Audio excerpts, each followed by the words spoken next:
All right, we're happy to have Aysegul Sahin here presenting about the U.S. labor market and the last decade, and we'll go into 1150. Okay, well, thank you all for coming. So I'm currently a professor at UT Austin, but up until 2018, I work at the Federal Reserve Bank of New York, and I briefed Tim Geithner, Bill Dudley, and also Ben Bernanke, Janet Yellen on the state of the labor market during this time period. So what I want to do today is to show you how in this very interesting time period, I use macroeconomic theory to answer policy relevant questions, and also at the same time how I learned from the developments of the Great Recession and went back and tried to develop new models of the labor market. So it's going to be a two-way interaction of labor market developments and labor market theory. So I went to grad school at Rochester, New York, and this is what I show my students at UT to tell them this is how February should look like. But in Austin, it's 75 degrees. So I'm very happy to be here where I can look at the mountains and see the snow. So this is going to be based on joint work with a bunch of amazing co-authors that I work with over this time period. So this is a fascinating plot for a labor economist. This is the U.S. labor market looking at the unemployment rate from 1948 to 2007. So when the recession was about to start, that's what we were looking at. And there was this idea that unemployment fluctuations moderated. And whenever there's a recession, unemployment is not going up all that much. That was a great moderation. So we really didn't expect to see such a huge increase in the unemployment rate. And then when it went up that fast, there was again this idea that, oh, look, in the past when it went up really fast, it went down really fast as well. But that's not what happened. And the unemployment rate remained high for a very long period of time. And then people said, oh, this time is different. It's never going to go down again because this is a structural thing.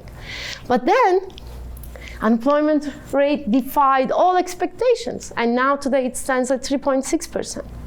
So I want to talk about what happened during this time period. And it's like a French movie. We know the end. It's all gonna end at 3.6%. But thinking about how we got there is very useful to think about what to expect, even when there's a new recession. Okay, so I'm going to do this using the search and matching framework. And I will look at 4 time periods. The red part, huge job losses. Unemployment goes up to 10%. The second, this persistently high unemployment rate, okay? That made us think this is here to stay. US economy is gonna be like France. Unemployment rate is gonna be very high. And then things start getting to the green era. Unemployment starts going down a lot. But then we don't see wage growth. So how can we make sense of it? And then the last part, I'm going to talk about the future. And what I'm going to do is I'm going to tell you what I thought would happen in 2017. And I'll show you how accurately we could have predicted everything using these things that we developed. Okay, so that's going to be sort of 4 parts of my talk today. Let's look at Great Recession now. Okay? So before the Great Recession, there was this idea that job losses were not important in driving unemployment rate fluctuations. So if you think about it, unemployment is a stock. It could increase because more people lose their jobs, or it could increase because people stay unemployed for a longer period of time. And the dominant view was that it's the second, it's the outflows. So you basically don't change the unemployment inflow rate, but people tend to stay there longer. So it's all about slow job creation, not about job destruction. And there was a famous paper by Rapsheimer who said fluctuations in inflows quantitatively irrelevant during the last 2 decades. And it's actually consistent with what we are seeing, because I showed you that before the Great Recession, the last 2 recessions, unemployment didn't increase that much. And Bob Hall was actually bolder. What he said is that in the modern US economy, recessions do not begin with a burst of layoffs. Okay, so this is the mindset. What we are thinking is that firms won't fire people, but they will slow hiring, but that's not going to cause a big increase in the unemployment rate. And that's what happened. January 2009. Yearly job loss worst since 1945. And 1945 is a very special year, right? So if you look at it, 1.9 million jobs vanished in just the final 4 months of the year. So this is between Lehman Brothers bankruptcy and January 2009. Okay? So of course, newspaper articles do not understand the difference between inflow and outflow. All they look at is the number of jobs. But if you think about it, such a big change in employment without firing people, without job destruction, is pretty difficult. And 3 months later, April 2009, 5 million jobs disappear. So the base is about 140 million. So it is really this huge decline in employment. Okay? So now let's look at these 2 margins to see which one was more important and how we can reconcile this with what Rapsheimer and Bob Hall said before the recession about the moderation of this job destruction. So what I'm going to do is, you can take a look at this, but if you want to implement it yourself, you can download it from my webpage. So I want to calculate unemployment inflows and outflows. I don't care where people come from, but I look at the inflow rate, and then I look at the rate that they leave unemployment. They could be also going to non-participation. And to do that, what I will do is, instead of asking all of you, what was your labor force status last month, and checking it again, I'm just going to ask you, how long have you been unemployed? And some of you will say less than a month. And then I will know that you weren't unemployed last month. But these guys were unemployed last month as well. So this will give me the probability that they faced last month in living unemployment. So it's actually a very smart way of calculating these flows without taking care of where people were last month. And this has been developed by Rapsheimer. Okay? So this is what I get. The red one is the rate people flow into unemployment. And you see that it's very spiky. It goes up during recessions, but then it goes down very fast. Do you see that? And what Rapsheimer is saying is perfectly accurate. He's saying that this thing was irrelevant during the previous 2 recessions, before the Great Recession. And if I look at the job finding rate or the outflow rate, it has this very clear long procyclical declines, and then it takes a long time to come up. So most of the time, what's driving unemployment is the rate that people are finding jobs. But these spikes are very important because they are affecting 140 million people. So when it goes up like this in the Great Recession, it's actually a big deal. And that's what the newspaper articles are telling me, because there's a huge increase in the number of people who are losing their jobs. Okay?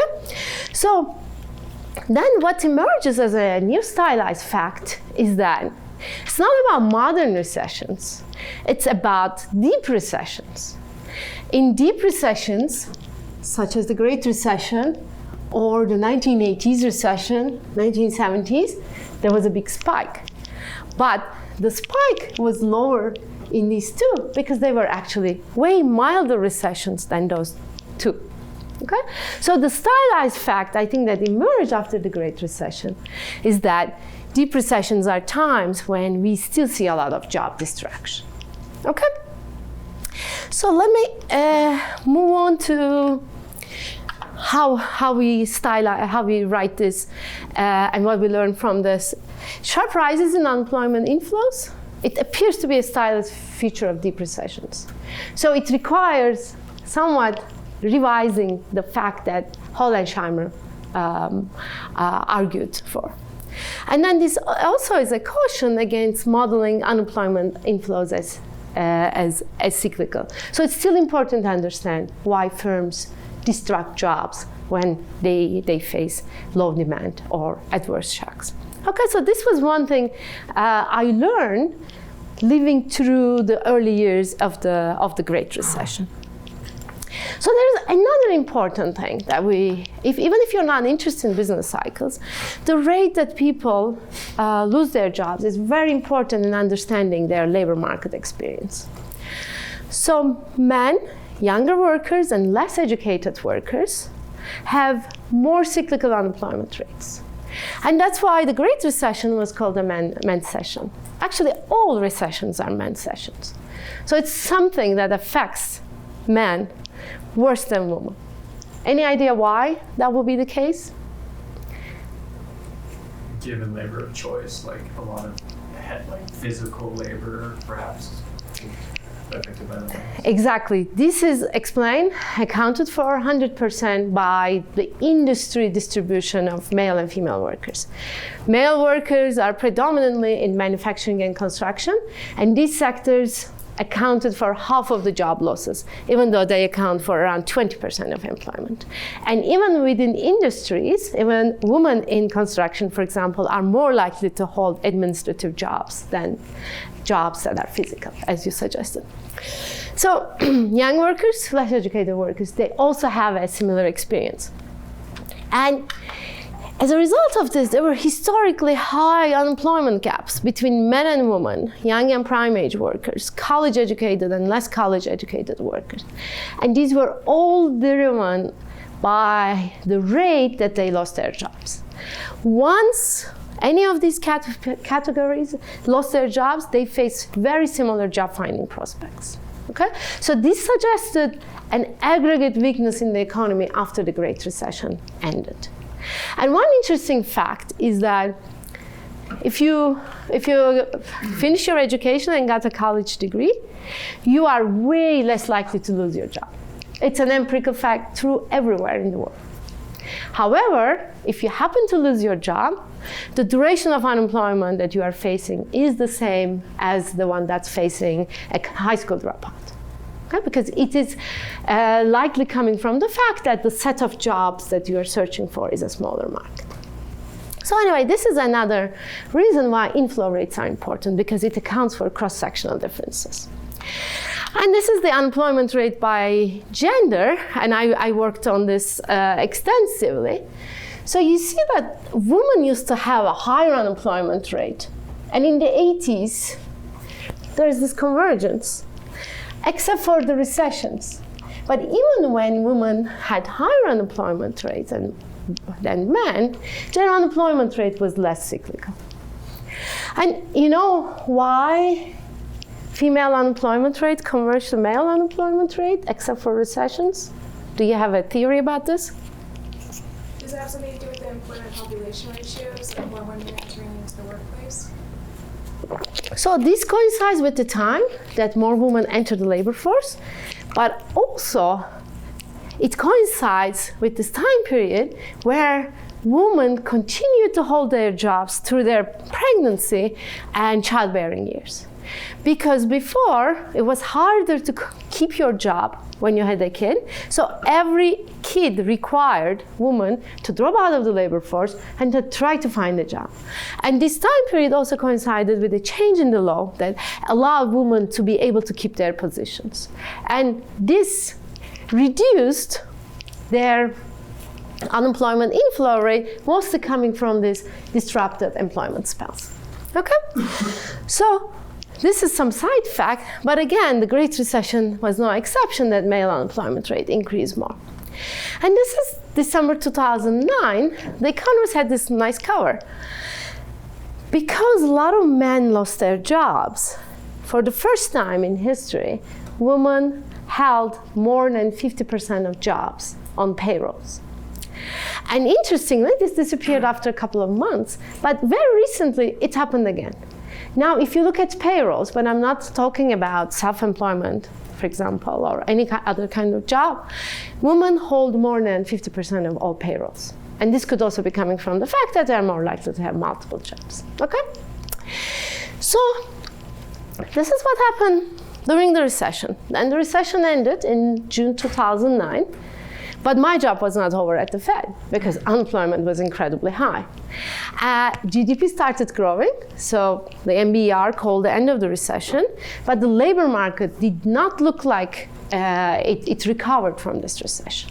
And this is the high unemployment period that triggered a lot of research in the labor market. Okay? Unemployment hit in November 2009, so output started recovering, but unemployment was still going up. And this was the highest since 1983. So you can always rely on newspaper articles to tell you it's the highest or the lowest since when.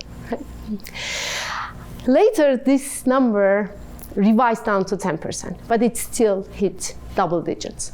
And it was a very, very high level of unemployment because I told you that women typically have lower unemployment rates during recessions, and there are more women in the Great Recession in the labor force. There are more educated people, and despite that, we have seen 10%. Okay, and obviously the labor force was older, etc. So then, what are people thinking at this point, right? Think about trying to decide whether the Fed should start raising the interest rate because GDP is growing. Because what they think is that if we don't do it at the right time, we might end up like 1970s, where inflation hit double digits. So there's a lot at stake. The credibility of the Fed is at stake. So if the US labor market is broken for some reason and unemployment is going to stay high, maybe we should start raising interest rates. Okay, so that's kind of the big macro question. And if you look at survey of professional forecasters in 2010, this is what they are predicting. So they are predicting that by 2014, unemployment is still going to be at 8%. And this is what happens after a year. In 2011, they're going down slowly, but now they're saying, okay, in 2015, I'll still see something close to 8%. 2016, they are predicting 7%. So they are thinking that the natural rate of unemployment is very high because of what happened during the recession. It could be the housing crisis, it could be construction workers losing their skills, construction not coming back, geographic mobility. There were various reasons that people thought could be affecting this. And 2013, you see that nobody is telling me 3.5%. Okay, so this is a bit self-promotion. I wrote a paper in 2011 with co-authors, and our projection was 5.1 at the end of 2015. And you know what happened, right? It was 5%. So why did we say this? Let's look at how we could think about the factors that are affecting the economy to assess whether they are structural and they're to stay permanently, or they were related to aggregate weakness. Okay? So now what I'm going to do is I'm going to use search and matching framework to be able to address this. What's search and matching framework? So think about the case that you all write your name on a piece of paper. Okay? Same size. You give it to me, and I just throw it in the air, and I tell you, find your name. Some of you will find it immediately, some of you won't, and if I stop in 3 minutes, there will be some people who won't have their names in their hand.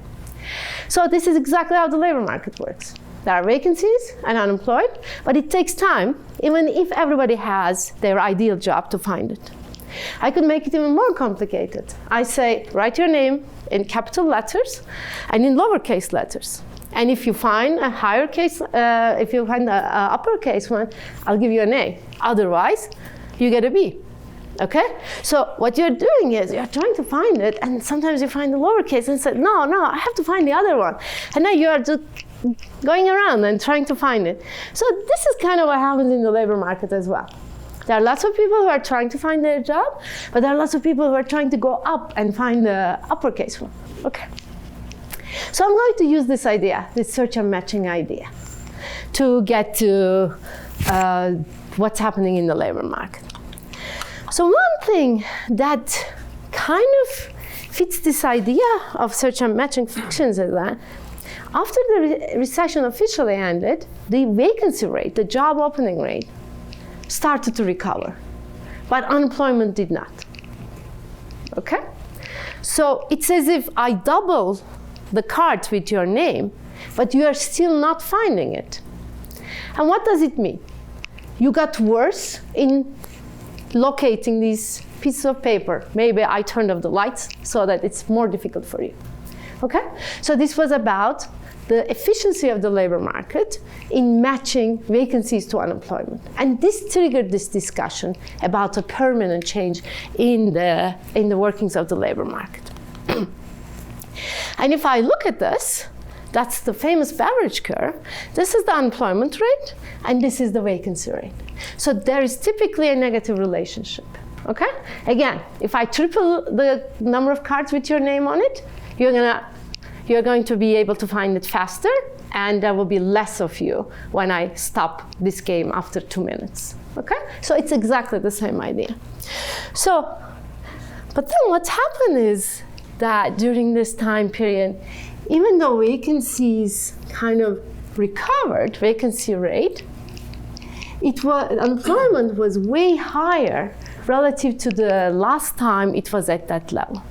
So people said, okay, that must be because the natural rate of unemployment is now about 2.5 percentage points higher. So if you believed it was 5, it should have been 7.5. And it's consistent with what the survey of professional forecasters thought. Okay? And at the same time, the Nobel Prize in Economics went to Diamond, Mortensen, and Pissarides for their analysis of the labor markets with frictions. So I always say this, that if you decide to pursue labor economics, you're going to be very lucky because your skills will be countercyclical. Even for them, they got the Nobel Prize when unemployment rate was 10%. Okay? So let's think about this model in its very stylized form, and go through how we can use it to say something smart about what has been happening. Okay? So we're trying to understand whether the labor market is broken now after the Great Recession, and it's less efficient if somebody turned off the light of the labor market and people cannot find those good jobs and vacancies cannot find good workers. Okay, this is literally the textbook search and matching model a la Pissarides, 1985. All we did was to use recent data to estimate the equilibrium of the labor market.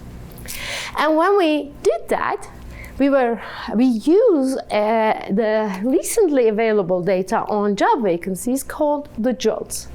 And this is something else that happened during the Great Recession.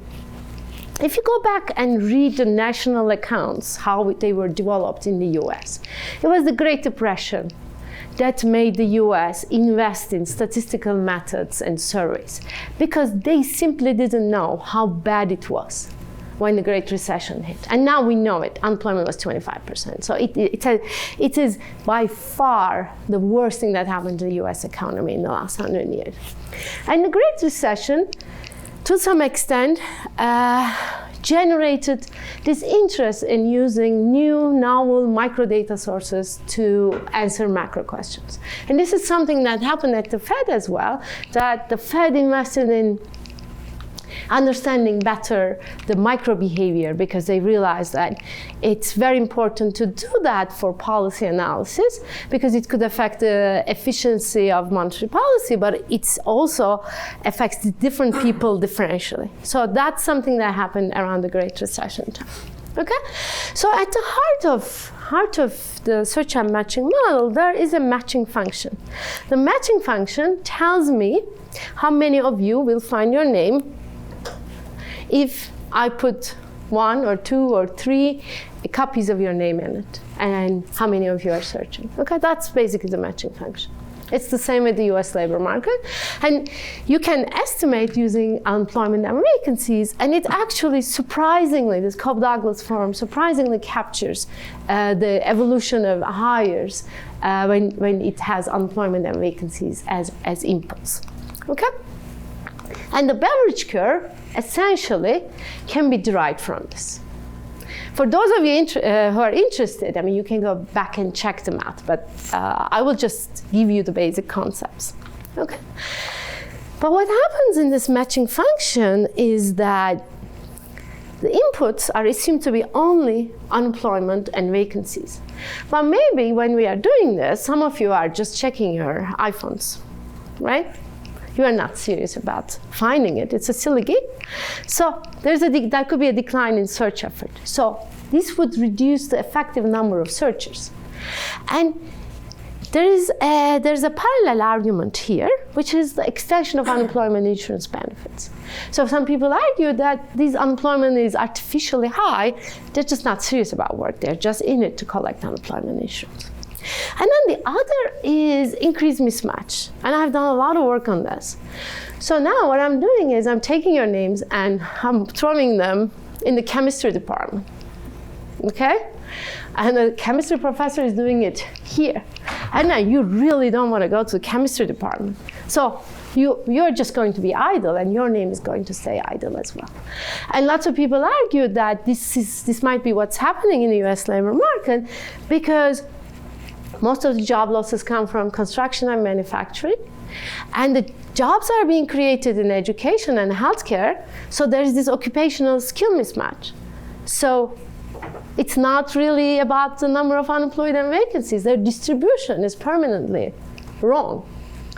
And the other is that it could be that the jobs are in San Francisco, vacancies are in New York, and people don't want to move because they can't sell their houses, their house locked. So this is going to create permanent problems. Okay? So there are some reasons to think that this matching efficiency decline.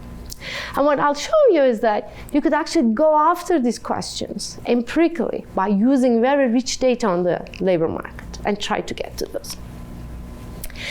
And there is, of course, another curve in equilibrium. Actually, if you read Fed transcripts, then the San Francisco Fed president, Janet Yellen, who is a labor economist, is talking about the job creation curve and how you define the equilibrium of the labor market.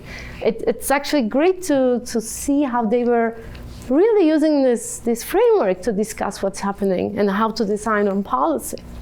So the job creation curve is upward sloping because firms have incentives to create more job openings when unemployment is higher, because it's easier to fill the vacancy. Okay? So these two curves define the equilibrium and give me the steady state unemployment rate. And these are estimated using unemployment and vacancy data in the US. And the job creation curve before the Great Recession, the average curve before the Great Recession, and they intersect at 5%. So now let's think that we started at 5% and the Beveridge curve is shifting. What happens to this natural rate of unemployment? Okay, so I'm not bringing in any wage or price information, but I'm just trying to get to it from the labor market. And to do that, we are going to think about the reasons that we think might have shifted this, and whether they are permanent, whether they are very important, or whether they are minor or not. And the first is mismatch, which is coming from the misallocation of unemployed and vacancies. So this is basically saying that it's not only the number of unemployed and vacancies, it's also their distribution across markets that matter. And to get to this concept, I need to measure vacancies, job openings, and unemployment in different submarkets. Okay? And I want to do it for occupations because I know there was this imbalance in the rate that people lost their jobs depending on their skill. And the other is I'll do it at the geographically, because different states were affected differentially by the Great Recession. So I live in Texas now. For Texas, it was just a hiccup. It wasn't a big deal. But in many states, unemployment rate went up way above 10%. So now let's look at how we can take this and quantify what fraction of it is not coming from the numbers, but the distribution across markets. So to do that, I will think about a hypothetical world. So if I could take each of you, and I could convert you to another occupation without any cost, how much could I reduce the unemployment rate? Okay? I cannot change the number of unemployed, I cannot change the number of vacancies, I still have that constraint, but I can just use a wand and change people's occupations or locations. So this is going to give me an upper bound on how much I can reduce unemployment. So that's basically the social planner's allocation. But the social planner cannot get rid of matching frictions. It's not the Soviet Union where I tell everyone, you have a job here, you just go, that's it, there's no unemployment. We don't have that, okay? And since the observed allocation is going to be different from the allocation that maximizes hires, there will be additional unemployment. So what is the optimal allocation here? In the basic form that each occupation or each location have the same matching function, I want to equate the vacancy unemployment ratios across submarkets. Okay?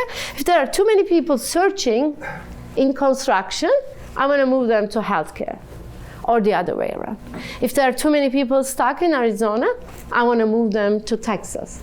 And then look at how much this is going to reduce unemployment rate. So let's look at what we find. So this is industry level mismatch. This gives me a fraction of hires lost that are due to mismatch. Okay? So it basically lowers the efficiency of the labor market because people are searching in wrong occupations. And you see that during the Great Recession, there was a big increase in that. But then, this time period where people are thinking that it might be a structural issue, it's not going to disappear, it's already back to where it started from. So this was an important insight when we came up with it, because it basically says that mismatch is not a structural problem, it's rather something that's affected by this deep recession, but which is normalized. So it doesn't have to be that way. If construction workers are permanently stuck in searching for jobs and they don't get retraining, and then the economy grows in healthcare and education, you could have permanently high unemployment if job creation is very uneven.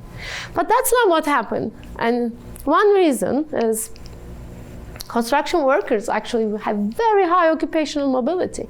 Since construction is a highly seasonal occupation, even during good times, you see a lot of them working in retail when they can't work in construction. So that made them easier to adapt to what happened in the construction market. And as a result, this mismatch disappeared, or it went back to its previous level.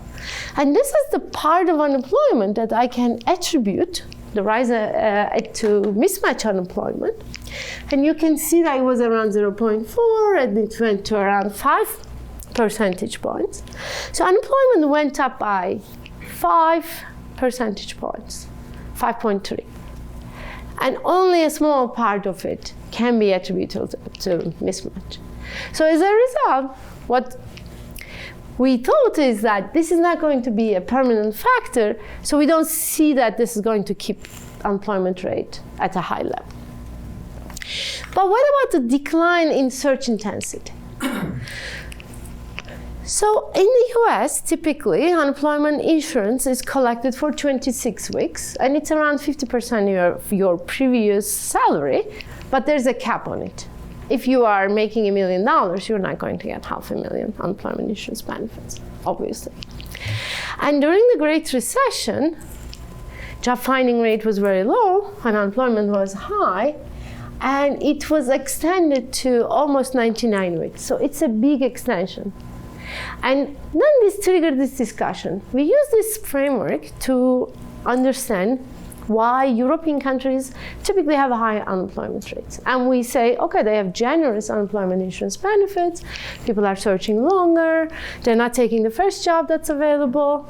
And if you think of this in the context of the US, you could say, okay, we are going to have a higher unemployment rate.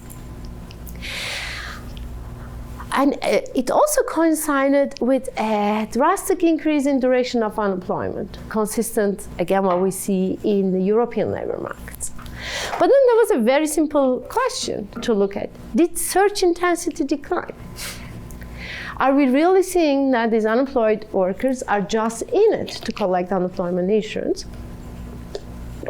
Or are they actually searching? So, believe it or not, I wrote a paper about this, because even though search and matching, at the heart of it, there's search, we didn't really have good measures of search intensity. We think of unemployment as being measured as a searcher, because we ask people, are you employed? Are you doing anything for pay? And if they say no, we ask them, did you search for a job in the last 4 weeks? And if you say yes, we put you as unemployed. But you could always say yes because you want to collect your unemployment insurance. But there is an alternative survey, the American Time Use Survey, that asks you what you did in the last 24 hours. So we went back to it to check people's search behavior, whether this is just cheap talk or they're searching. And what we found is that if I just look at the number of unemployed, and I think of them as one unit of searcher, this is what I get. They are normalized because they are in different units. And if I actually look at how many minutes people are searching in the American Time Use Survey and normalize it to one in this time period and look at it, it's actually the opposite. It looks like when times are bad, conditional on being unemployed, people are searching harder. Does that make sense? So what seems to be happening is two things. First is people who lose their jobs during recessions are fundamentally different. They're more likely to be high-skilled, high-wage people who typically work. Because remember, 10 million people lost their jobs. And they're typically people who work. So they're more likely to try to search for jobs because they have a mortgage, they have kids, they have families. So for them, this is not something that they do and they're not sure whether they will get a job or not. So this actually accounts for more than half of this increase in the intensive margin of search. And the rest seems to be coming from this behavior that we would have, right? If I go to my office and the phone rings and everybody wants to hire me, why would I try to search? But once you see that duration of unemployment is rising, unemployment is 10%, people try to undo this negative effect by searching harder. Okay, so this, again, we saw this and we said, okay, so it doesn't look like this is going to be a permanent factor. If anything, this helped the unemployment rate. So then we estimated this Beveridge curve over the years and looked at what happened to the natural rate of unemployment. So if you look at the job creation curve, that is important to define the equilibrium. Even in 2010, the rise in the natural rate was less than 1 percentage point. And this is 2011. And this is 2012. In 2012, the rightward shift was the most important. And it was at around 5.5%. So this is why we argued that the unemployment rate is likely to go back to around 5 in a matter of a couple of years. It's a slow recovery, but still there is no permanent factor that is preventing it to go down. And this is essentially then the curve started to retreat, and now it's back to where it started from. Okay, so this is kind of our thinking and bringing in microdata to look at these factors. And one thing I did not mention is that we also looked at geographic mobility, because in the U.S. geographic mobility declined in the last 30 years. People are not moving at a very fast rate. Part of it is because they're older. Older people don't like moving. Younger people are more likely to move. But also, now We have Netflix. We don't have to find the Blockbuster, which is 50 miles from our house, right? Everybody has Netflix. That's instantaneous. So maybe there's less need to move to watch a nice movie. Okay, so, but this geographic mobility declined further during the Great Recession, and some people thought, okay, the jobs are created in different states. Maybe this is accounting for unemployment. But a lot of research showed that there wasn't much of a difference between the labor market outcomes of renters and homeowners. And also our mismatch measure that we looked at the geographic level showed only a tiny little bit of increase in geographic mismatch. So that wasn't a big factor either. And unemployment rate went down to 5% by 2015. And people who expected huge increases in inflation, wages, etc., thought, okay, now it should come. It wasn't 7.5. Time showed that wasn't the case, but now we are at 5-ish%, and we thought that that's where natural rate was. So why we should start seeing inflation. And the Fed shifted towards the second mandate, right?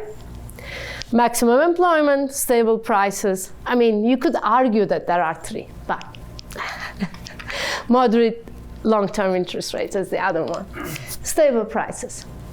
So now I started working on trying to understand, are we going to see wages going up, inflation going up, because we are seeing the unemployment rate is back to where it started from. And this is the unemployment rate, and this is average hourly wages. We are looking at it 2015. It's as if nothing is happening to it. Completely flat, right? While unemployment rate is going down. And some people started saying, okay, there's just this threshold. If you cross it, then things are going to go really badly, which is possible, but not clear why it would happen. So again, we went back to the search and matching framework. So why is there a link between the labor market and inflation? It's a very fundamental question. And the way I think about it as a labor economist is, if the labor market is doing well, you just go to your boss and ask for a pay increase. And if you do it when unemployment rate is 10%, your boss says, yeah, sure, we'll look at it. But unemployment rate is very low, and your boss feels like you could quit any time and bring your expertise somewhere. So they're like, okay, let's sit down and I'll do everything I can for you. Because they respond to this outside threat, okay? So we are looking at the unemployment rate as a proxy for this pressure that employers are facing to increase wages. But unemployment rate is not necessarily a perfect measure of this, because there are some people who are employed, they have a different labor market because they already have a job. When they bargain, they have their job in their pocket, while unemployed workers don't. Okay? But traditionally, unemployment rate has been a good measure of this. But if you start thinking about it, then there are two frameworks in the search and matching literature. One is the Mortensen and Pissarides one that we just went over. Only unemployed people search. And then if job offers are arriving at a fast rate, workers increase their reservation value because you want to see more. You could get a better offer because they're kind of coming to you randomly. And as a result, the job finding rate of the unemployed is a predictor of how fast wages are going to go up.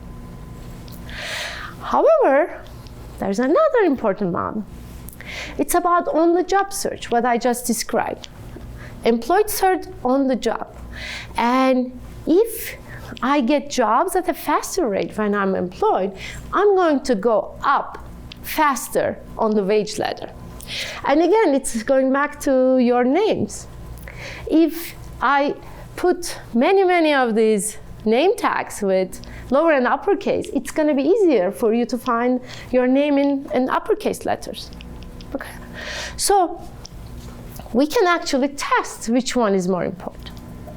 And it could be relevant for this time period because this is a time period where we see a big decline in the unemployment rate, but job-to-job transitions remained low. So maybe it is the reason why wages were not increasing.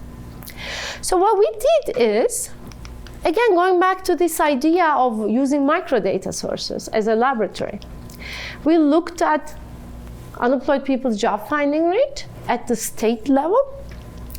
We also looked at the job-to-job transition rate at the state level, and we checked which one is a better predictor of wage growth. And what we found is that if you only look at the job finding rate of the unemployed, it's significant and positive. However, if you actually consider the rate that employed people are receiving offers, this is no longer significant. This is the one that's more important.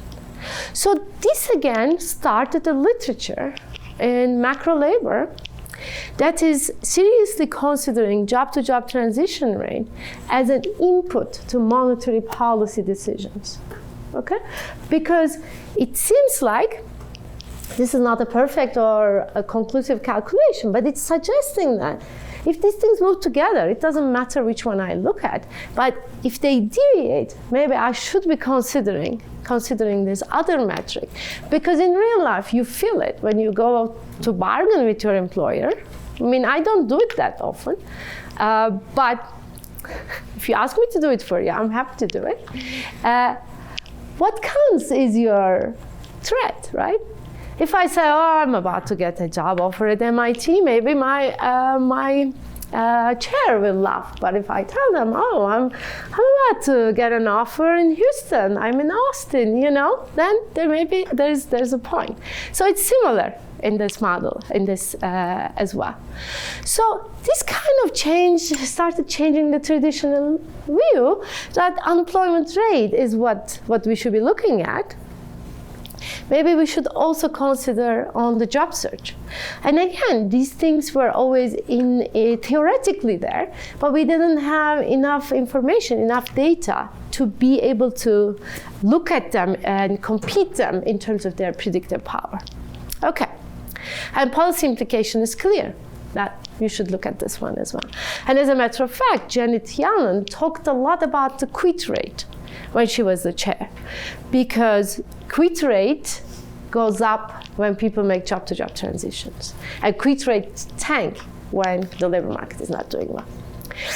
Okay, so if I look at hourly earnings and the unemployment rate here, there's some pickup, and this was the job-to-job transition rate.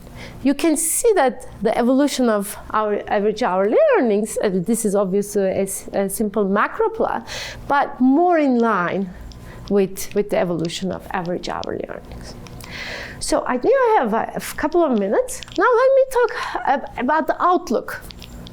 Where are we going now? Okay, so I was asked this question: what do you think is the lowest unemployment rate we'll see in the US economy? I said mid-threes. So far so good. But don't go below 3. So why did I say that? Let's look at it quickly. So since I have a little time, when I showed you the rate that people are flowing into unemployment, it had this shape. I didn't talk about it. The rate that people were losing their jobs in the US now is less than half of what it was in 1980s. It's incredibly low, and it's consistent with very low unemployment rates. We talk about the labor market not doing well, not working for everyone. All of these things are true, but at the same time, this is the lowest job loss rate ever. And it continued throughout the Great Recession, despite this spike, okay? And if I look at the rate that they are finding jobs, it went down a lot, it recovered, but there is no obvious trend. Maybe there's a bit of a downward trend, but this is really, look at it, it's 4%, the average, now it's 2%. It's the half. Why is this happening? It's because we're getting older.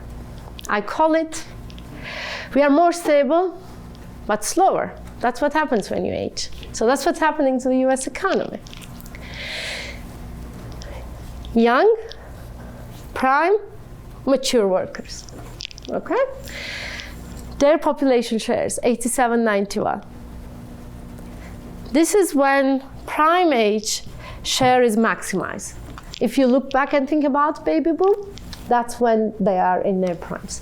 But now they're gonna start moving here, okay?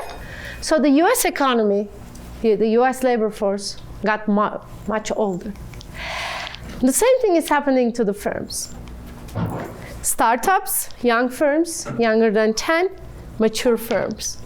And then if you look at it, in 1987, 60% of us were working in mature firms. Now it's 80%. And older firms destruct less jobs. And older people do not lose their jobs that often. And it turns out that even younger workers are less likely to lose their jobs when firms and the labor force is older. And this is what's driving down this job destruction rate, the inflow rate into unemployment. And this is likely to continue. Why? Because it's impossible to reverse aging. It's completely predictable and brutal. It's going to continue. However, there is this frictional unemployment that part of unemployment is coming from mismatch and what's happening when we try to find jobs. And if I take that into account, and even if I eliminate all the mismatch, it looks like it's very hard for unemployment to go below 3%. So that's why my assessment was that, okay, since we don't have much time, I'm going to conclude here. This was 2017 prediction. There will be a gradual decline in unemployment rate to mid-3s. And that's pretty much where it kind of stabilized now. Because there's still some, even if you guys have Superman vision, it's going to take time to find your names. And that's the same with the US labor market. Even if it's very stable, there will be still some frictional unemployment. And that's where the mid-3s come from. Okay. Thank you for your attention.